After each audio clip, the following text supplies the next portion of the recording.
Be happy gold ವೀಕ್ಷಕರಿಗೆ ಸ್ವಾಗತ ಸುಸ್ವಾಗತ.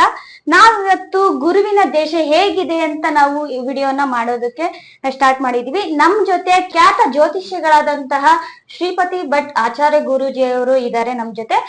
ಗುರೂಜಿಯವರೇ, ಸ್ವಾಗತ ಕಾರ್ಯಕ್ರಮಕ್ಕೆ. ನಮಸ್ಕಾರ ಎಲ್ಲ ವೀಕ್ಷಕರಿಗೂ. ಇವಾಗ ಧನುಸ್ಸು ರಾಶಿಯವರಿಗೆ ಗುರುವಿನ ಪ್ರಭಾವದಿಂದ ಯಾವ ರೀತಿಯಾದಂತಹ ಪ್ರಭಾವ ಬೀರುತ್ತೆ ಅಂತ ಅನ್ನೋದನ್ನ ತಿಳಿಸ್ಕೊಡಿ ಗುರುಜಿ. ಖಂಡಿತವಾಗಿಯೂ ಧನುರಾಶ್ಯಾಧಿಪತಿ ಗುರುವಿನ ಅನುಗ್ರಹ ಇವೆಲ್ಲವೂ ಕೂಡ ವಿಶೇಷವಾಗಿರ್ತಕ್ಕಂಥ ಮಹಾಯೋಗ. ಅಂತಹ ಒಂದು ಯೋಗದ ಚಿಂತನೆಯನ್ನು ಮಾಡೋಣ.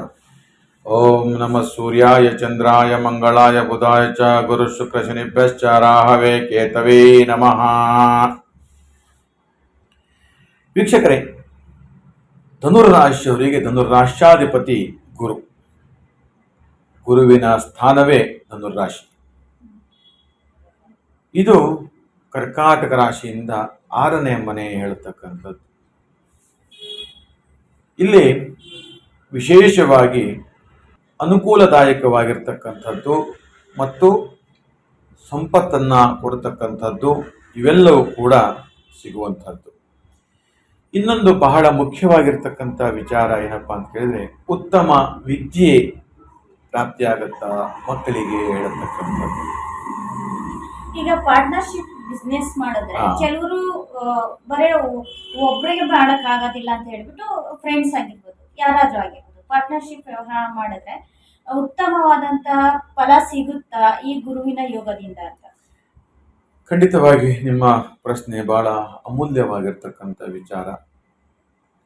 ಪಾರ್ಟ್ನರ್ಶಿಪ್ ಅಲ್ಲಿ ವ್ಯವಹಾರ ಮಾಡ್ಕೊಳ್ತಕ್ಕಂಥದ್ದು, ಇಬ್ಬರು ಒಂದು ಅಂಡರ್ಸ್ಟ್ಯಾಂಡಿಂಗ್ ಅಲ್ಲಿ ಸ್ನೇಹದಿಂದ ವ್ಯವಹಾರಗಳನ್ನು ಮುನ್ನಡೆಸ್ಕೊಂಡು ಹೋಗತಕ್ಕಂಥದ್ದು, ಅದರಲ್ಲಿ ಯಾವುದೇ ಥರದ ಹಣದ ಭಿನ್ನಾಭಿಪ್ರಾಯ, ಹಣದ ಮುಗ್ಗಟ್ಟು ಅಥವಾ ಬೇರೆ ಥರದ ಮನಸ್ಸನ್ನು ಡೈವರ್ಟ್ ಮಾಡ್ತಕ್ಕಂಥದ್ದು, ಅಥವಾ ಮೂರನೇ ತುಂಬ ಚೆನ್ನಾಗಿ ವ್ಯಾಪಾರ ಆಗ್ತಾ ಇದೆ ಹೇಳ್ತಕ್ಕಂಥ ಚಿಂತನೆ ಮಾಡಿ, ಇಲ್ಲ ಈ ಪಾರ್ಟ್ನರನ್ನು ಒಬ್ಬರನ್ನ ಹೊರಗಡೆ ಇಟ್ಟು ನಾನೇ ನೋಡ್ಕೊಳ್ತೇನೆ ಹೇಳ್ತಕ್ಕಂಥ ಒಬ್ಬ ಆಲೋಚನೆ ಮಾಡ್ತಕ್ಕಂಥದ್ದು, ಇನ್ಯಾರೊಬ್ಬರು ಮೂರನೇ ವ್ಯಕ್ತಿಯಿಂದ ಅದನ್ನು ಹಾಳು ಮಾಡ್ತಕ್ಕಂಥದ್ದು. ಹಣದ ವಿಚಾರ ಬಂದಾಗ ಎಲ್ಲೋ ಒಂದು ಕಡೆ ಭಿನ್ನಾಭಿಪ್ರಾಯ, ವ್ಯತ್ಯಾಸಗಳಾಗತ್ತೆ. ಆದರೆ ಈ ಒಂದು ಸಂದರ್ಭ, ಈ ಒಂದು ಸುಸಂದರ್ಭ ಏನಿದೆ, ಗುರುವಿನ ಬಲಿಷ್ಠವಾಗಿರ್ತಕ್ಕಂಥ ಯೋಗ ಮತ್ತು ಈ ಗುರುವಿನ ದಶೆ ಇವೆಲ್ಲವೂ ಕೂಡ ಒಂದು ಸಮತೋಲನವಾಗಿ, ಒಂದು ಅಚ್ಚುಕಟ್ಟಾಗಿ ನಿಭಾಯಿಸ್ತಕ್ಕಂಥದ್ದು. ಒಂದು ವ್ಯವಹಾರದಲ್ಲಿ ಅಂಡರ್ಸ್ಟ್ಯಾಂಡಿಂಗ್ ತುಂಬ ಚೆನ್ನಾಗಾಗತ್ತೆ, ಪಾರ್ಟ್ನರ್ಶಿಪ್ಪಲ್ಲಿ ತುಂಬ ಚೆನ್ನಾಗಿ ವ್ಯವಹಾರ ಹೋಗುತ್ತೆ. ಒಬ್ಬರು ಒಂದು ಕೆಲಸ ಮಾಡಿದರೆ ಮತ್ತೊಬ್ಬರು ಒಂದು ಕೆಲಸ ಮಾಡ್ತಕ್ಕಂಥದ್ದು, ಪರಸ್ಪರ ಕಷ್ಟ ಸುಖಗಳನ್ನು, ವಿನಿಮಯಗಳನ್ನು, ಲಾಭ ನಷ್ಟಗಳನ್ನು ವಿನಿಮಯ ಮಾಡ್ಕೊಳ್ತಕ್ಕಂಥದ್ದು ಇವೆಲ್ಲವೂ ಕೂಡ ತುಂಬ ಚೆನ್ನಾಗಿ ಅನುಕೂಲ ಆಗತಕ್ಕಂಥದ್ದು ಯೋಗಗಳು ಕೂಡ ಇರತಕ್ಕಂಥದ್ದು. ಹಾಗೆ ಇದ್ರ ಜೊತೆಗೆ ಯಾರೊಬ್ಬರು ಮೂರನೇ ವ್ಯಕ್ತಿಯ ಮಾತುಗಳನ್ನು ಆಲಿಸದೇ ಇರತಕ್ಕಂಥದ್ದು ಇರ್ಬೋದು, ಅಥವಾ ತಮ್ಮ ಬಿಸ್ನೆಸ್ ಏನು ಸೂಕ್ಷ್ಮ ಇದೆ, ಬಿಸ್ನೆಸ್ ಅದರ ವ್ಯವಹಾರಗಳೆಲ್ಲವೂ ಕೂಡ ಬೇರೆಯವರಿಗೆ ಹಂಚದೇ ಇರತಕ್ಕಂಥದ್ದು ಇರ್ಬೋದು. ಅದನ್ನೆಲ್ಲವೂ ಕೂಡ ಆದಷ್ಟು ಗೌಪ್ಯತೆಯನ್ನು ಕಾಪಾಡಿಕೊಂಡು ಒಳ್ಳೆ ರೀತಿಯಲ್ಲಿ ಬಿಸ್ನೆಸ್ಸನ್ನು, ವ್ಯವಹಾರವನ್ನು ಜಾಸ್ತಿ ಮಾಡಿಕೊಂಡು ಇದರಿಂದ ಲಕ್ಷ ಕೋಟಿಗಟ್ಟಲೆ ಹಣವನ್ನು ಸಂಪಾದನೆ ಮಾಡ್ತಕ್ಕಂಥದ್ದು, ಬಿಸ್ನೆಸ್ಸನ್ನು ವ್ಯಾಪಕವಾಗಿ ಎತ್ತರಕ್ಕೆ ಬೆಳೆಸ್ತಕ್ಕಂಥದ್ದು ಇವೆಲ್ಲವೂ ಕೂಡ ತುಂಬ ಚೆನ್ನಾಗಿ ಆಗುತ್ತೆ ಹೇಳ್ತಕ್ಕಂಥದ್ದು ಈ ಒಂದು ಗುರುವಿನ ಬಲಿಷ್ಠವಾದಂಥ ಯೋಗದಿಂದ. ಮತ್ತೆ ಇದು ಧನುಸ್ಸು ರಾಶಿಯವರಿಗೆ ಗುರುವಿನ ಯೋಗದಿಂದ ನಂಬಿಕೆ ಇಟ್ಟು ಕೆಲವರು ಸಾಲ ಕೇಳ್ತಾರೆ, ನಾವು ಕೊಟ್ರೆ ವಾಪಸ್ ಬರುತ್ತಾ ಅಂತ ನಂಬಿಕೆ ಇಡ್ಬೋದಾ ಅಂತ? ಖಂಡಿತವಾಗಿ ಈ ಹಣದ ವಿಚಾರದಲ್ಲಿ ತುಂಬಾ ಜಾಗೃತಿಯಾಗಿರ್ತಕ್ಕಂಥದ್ದು. ಯಾಕಂತ ಕೇಳಿದ್ರೆ ಎಷ್ಟೋ ಸಂದರ್ಭದಲ್ಲಿ ನಂಬಿಕೆಯೇ ದ್ರೋಹ ಆಗತ್ತೆ, ಮಿತ್ರಗಳೇ ಶತ್ರುಗಳಾಗ್ತಾರೆ ಹೇಳ್ತಕ್ಕಂಥದ್ದು. ನೀವು ಯಾರನ್ನ ಅತಿಯಾಗಿ ನಂಬಿಕೊಂಡು ಕೆಲಸಗಳನ್ನು ಮಾಡ್ತಿರೋ ಅವರು ನಿಮಗೆ ಕೆಲವು ಸಂದರ್ಭದಲ್ಲಿ ಕೈ ಕೊಡುವಂಥ ಸಾಧ್ಯತೆ, ನಿಮಗೆ ಅವರೇ ಶತ್ರುಗಳಾಗತಕ್ಕಂಥದ್ದು, ಅಥವಾ ನೀವು ಕೊಟ್ಟಿರ್ತಕ್ಕಂಥ ಸಾಲ ವಾಪಸ್ ಕೊಡದೇ ಇರತಕ್ಕಂಥದ್ದು, ಅಥವಾ ನೀವು ನಂಬಿಕೆಯಿಂದ ಒಂದು ಸೈಟನ್ನು ರಿಜಿಸ್ಟ್ರೇಷನ್ ಮಾಡಿಕೊಡ್ತೀರಿ, GPA ಮಾಡಿಕೊಡ್ತೀರಿ, ಇದು ನಿನ್ನ ತಾಬ ಇರಲಿ, ನಿನ್ನ ಹತ್ರ ಇಟ್ಕೊಳ್ಳಿ, ನಾನು ಬೇಕಾದಾಗ ಕೇಳ್ತೀನಿ ಆವಾಗ ಕೊಡಿ ಅಂತ. ನಂತರದಿಂದಲೇ ಅವನಿಗೆ ಅದರ ಮೇಲೆ ವ್ಯಾಮೋಹ ಜಾಸ್ತಿ ಆಗತ್ತೆ, ಆಸೆ ಜಾಸ್ತಿ ಆಗತ್ತೆ, ಅಥವಾ ಇನ್ಯಾರೋ ಒಬ್ಬರು ಅದನ್ನು ಹೇಳಿರ್ತಾರೆ, ಅದನ್ನು ನಾನು ವಾಪಸ್ ಕೊಡದೇ ಇರ್ತಕ್ಕಂಥದ್ದು, ಅದನ್ನು ತಿರಸ್ಕಾರ ಮಾಡ್ತಕ್ಕಂಥದ್ದು, ಅದ್ರ ಬಗ್ಗೆ ಕಲಹಗಳನ್ನು ಮಾಡ್ತಕ್ಕಂಥದ್ದು, ಅದರ ಬಗ್ಗೆ ಕೊಡಬೇಕು ಅಂದರೆ ಸತಾಯಿಸ್ತಕ್ಕಂಥದ್ದು, ಈ ಥರದೆಲ್ಲ ಅನೇಕ ದಿನಗಳಿಂದ ಅನೇಕ ವರ್ಷ ನಡೀತಾ ಇರುತ್ತೆ. ಆದರೆ ಈ ಗುರುವಿನ ಕೃಪೆಯಿಂದ ಸ್ವಲ್ಪ ಮಟ್ಟಿಗೆ ನಂಬಿಕೆಯನ್ನಿಟ್ಟು ಪೂರ್ವದ ಚಿಂತನೆಯನ್ನು ಮಾಡಿಕೊಂಡು ವ್ಯವಹರಿಸಿ ಜಾತಕದಲ್ಲಿ ಕೂಡ ಅದು ಇರಬೇಕು. ಅಂತಹ ಒಂದು ಯೋಗ ಇದ್ರೆ ಮಾತ್ರ ನಂಬಿಕೆ ಇಟ್ಟು ಅದನ್ನು ವ್ಯವಹರಿಸಬೇಕು ಅನ್ನತಕ್ಕಂಥದ್ದು ಕೂಡ ನಾನು ಸೂಚಿಸ್ತೇನೆ. ಭೂಮಿ ಮತ್ತೆ ಮನೆ ಆಗಿರ್ಬೋದು, ಸೈಟ್ ಆಗಿರ್ಬೋದು, ಖರೀದಿಸುವ ಯೋಗ ಇದೆಯಾ ಈ ಗುರುವಿನ ಪ್ರಭಾವದಿಂದ? ಖಂಡಿತವಾಗಿ ಇವಾಗ ಇದರಲ್ಲಿ ಒಂದು ಮುಖ್ಯವಾದ ವಿಚಾರ ಹೇಳ್ಬಿಡ್ತೇನೆ.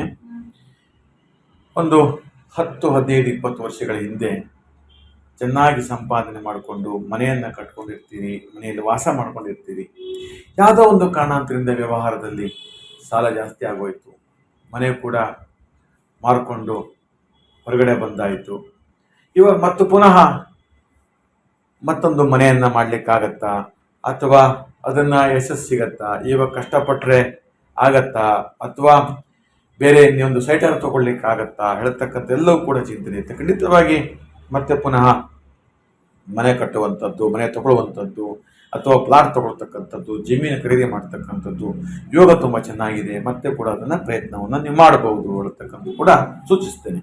ಅಂದ್ರೆ ತುಂಬಾ ವರ್ಷಗಳಿಂದ ಕಳೆದುಕೊಂಡಂತಹ ಭೂಮಿ ಆಗಿರ್ಬೋದು, ಮನೆ ಆಗಿರ್ಬೋದು, ಜಮೀನ್ ಆಗಿರ್ಬೋದು, ಅಂದ್ರೆ ವಾಪಸ್ ಬರುವಂತ ಯೋಗ ಇದೆ. ಮತ್ತು ಅದು ಖಂಡಿತವಾಗಿ ಅದಕ್ಕೆ ಪ್ರಯತ್ನವನ್ನು ಮಾಡ್ಕೋಬಹುದು. ನಿಮ್ಮ ಜಾತಕದಲ್ಲಿ ಕೂಡ ಅಂತ ಯೋಗ ಇರಬೇಕು. ಸುಮ್ನೆ ಏನೋ ಇಲ್ಲದಂತೆ, ಯೋಗ ಇಲ್ಲದಂತೆ ಪ್ರಯತ್ನ ಮಾಡ್ಬಿಟ್ರೆ ಏನೂ ಪ್ರಯೋಜನಕ್ಕೆ ಬರಲ್ಲ. ಆ ಯೋಗ ಇರತಕ್ಕಂಥದ್ದು ಒಳ್ಳೆಯ ಒಂದು ಸ್ಟ್ರಾಂಗ್ ಸ್ಥಾನದಲ್ಲಿ ಇರಬೇಕು ಅವನು. ಆವಾಗ ಅವನು ಬಲಿಷ್ಠವಾಗಿರಬೇಕು.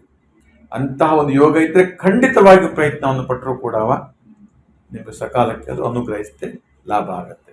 ಗುರುವಿನ ಯೋಗದಿಂದ ಉತ್ತಮವಾದ ವಿದ್ಯೆಯನ್ನ ಮಕ್ಕಳಿಗೆ ಕೊಡ್ಸಕ್ಕಾಗುತ್ತಾ? ಖಂಡಿತ.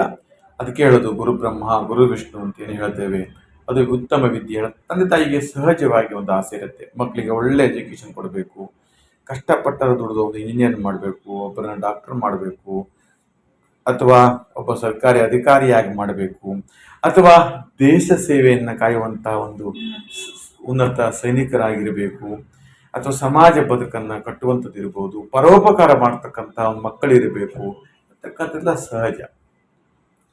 ಅಂಥದ್ರಲ್ಲಿ ಗುರುವಿನ ಒಂದಷ್ಟು ಬಲಿಷ್ಠವಾಗಿರ್ತಕ್ಕಂಥ ಯೋಗಗಳಿಂದ ಖಂಡಿತವಾಗಿ ಅದು ನೆರವೇರುತ್ತೆ, ಅದು ಕೂಡ ಯಶಸ್ಸು ಕಾಣುತ್ತೆ ಹೇಳತಕ್ಕಂಥದ್ದು ಕೂಡ ಸೂಚಿಸ್ತೇನೆ.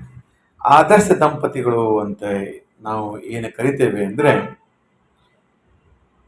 ಒಂದು ಗಂಡ ಹೆಂಡತಿಯ ಮಧ್ಯೆ ಯಾವುದೇ ಥರದ ಭಿನ್ನಾಭಿಪ್ರಾಯ ಬರದೇ ಇರತಕ್ಕಂಥದ್ದು, ಮಕ್ಕಳಿಗೆ ಒಳ್ಳೆ ಎಜುಕೇಷನ್ನು ಇರುವಂಥದ್ದು, ಹಾಗೆ ಮಕ್ಕಳು ವಿದೇಶದಲ್ಲಿ ಕೆಲಸ ಮಾಡ್ತಕ್ಕಂಥದ್ದು ಅಥವಾ ಸ್ವದೇಶದಲ್ಲಿ ಕೆಲಸ ಮಾಡ್ತಕ್ಕಂಥದ್ದು, ಎಲ್ಲರೂ ಕೂಡ ಒಂದು ಪ್ರೀತಿಯಾಗಿ ಸಂತೋಷದಿಂದ ಇರುವಂಥದ್ದು, ಎಲ್ಲೂ ಕೂಡ ವೈರತ್ವಗಳು ವಿರಸಗಳು ಬರದ ಹಾಗೆ ಎಲ್ಲ ತನ್ನ ಕುಟುಂಬವನ್ನೆಲ್ಲೂ ಕೂಡ ಗೌಪ್ಯತೆಯನ್ನು ಕಾಪಾಡಿಕೊಂಡು ಇರ್ತಕ್ಕಂಥದ್ದು, ಕಷ್ಟ ಸುಖಗಳಿಗೆ ಸ್ಪಂದಿಸ್ತಕ್ಕಂಥದ್ದು, ಯಾವುದೇ ಫಂಕ್ಷನ್ ಇರ್ಬೋದು ಅಥವಾ ಪೂಜೆ ವ್ರತ ನೇಮ ಬಂದಾಗ ಎಲ್ಲರೂ ಮನೆಗೆ ಸೇರ್ತಕ್ಕಂಥದ್ದು, ಹೀಗೆ ಇವೆಲ್ಲವೂ ಕೂಡ ಆದಾಗ ಅದೊಂದು ಸುಖಿ ಕುಟುಂಬ ಆಗುತ್ತೆ. ಅಂತಹ ಒಂದು ಕುಟುಂಬ ಹೇಳತಕ್ಕಂಥದ್ದು ಎಲ್ಲೋ ಒಂದು ಕಡೆ ಭಿನ್ನಾಭಿಪ್ರಾಯ ಬಂದರೂ ಕೂಡ ಅದೆಲ್ಲವೂ ಕೂಡ ಒಂದು ಸೇರುವಂಥದ್ದು ಮಾಡುವಂಥದ್ದು, ಇವೆಲ್ಲವೂ ಕೂಡ ಗುರುವಿನ ಕೃಪೆಯಿಂದ ಶುಭವಾಗತ್ತೆ ಹೇಳತಕ್ಕಂಥದ್ದು. ಧನುಷು ರಾಶಿಯವರಿಗೆ ಗುರುವಿನ ಪ್ರಭಾವ ಎಷ್ಟು ಮಟ್ಟಿಗೆ ಬೀರುತ್ತೆ ಓವರಲ್ ಆಗಿ? ಗುರುವಿನ ಪ್ರಭಾವ ಧನುರಾಶಿಯವರಿಗೆ ತುಂಬ ಚೆನ್ನಾಗಿ ಒಳ್ಳೆ ಪಾಸಿಟಿವ್ ಆಗಿ ಬೀರ್ತಕ್ಕಂಥದ್ದು.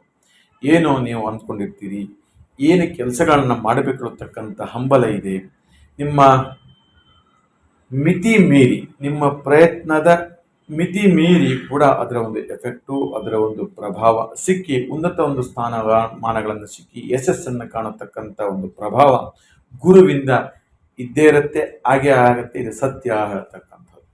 ಮೇನ್ ಇಂಪಾರ್ಟೆಂಟ್ ಅಂದ್ರೆ ಧನುಷು ರಾಶಿಯಲ್ಲಿ ಯಾವ ದಿನಾಂಕದಲ್ಲಿ ಹುಟ್ಟಿರೋರಿಗೆ ಎಷ್ಟರ ಮಟ್ಟಿಗೆ ಪ್ರಭಾವ ಬೀರುತ್ತೆ? ಇದು ತುಂಬ ಮುಖ್ಯವಾಗಿರ್ತಕ್ಕಂಥ ಪ್ರಶ್ನೆ.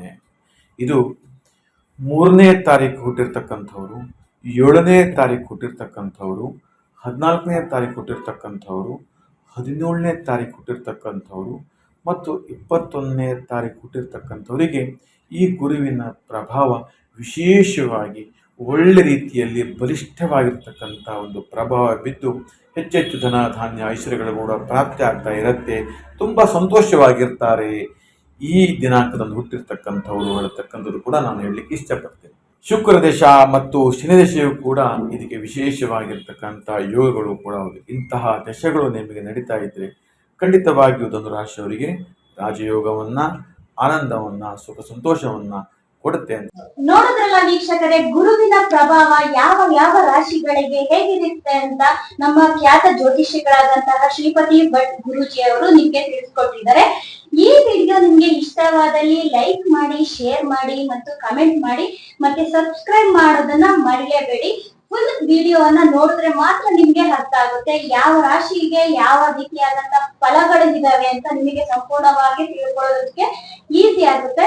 ನೆಕ್ಸ್ಟ್ ಇದೇ ರೀತಿ ನಮ್ಗೆ ಪ್ರೋತ್ಸಾಹಿಸಿ ಅಂತ ಹೇಳ್ತಾ ನೆಕ್ಸ್ಟ್ ವಿಡಿಯೋ ಜೊತೆ ಬರ್ತೀನಿ. Thank you.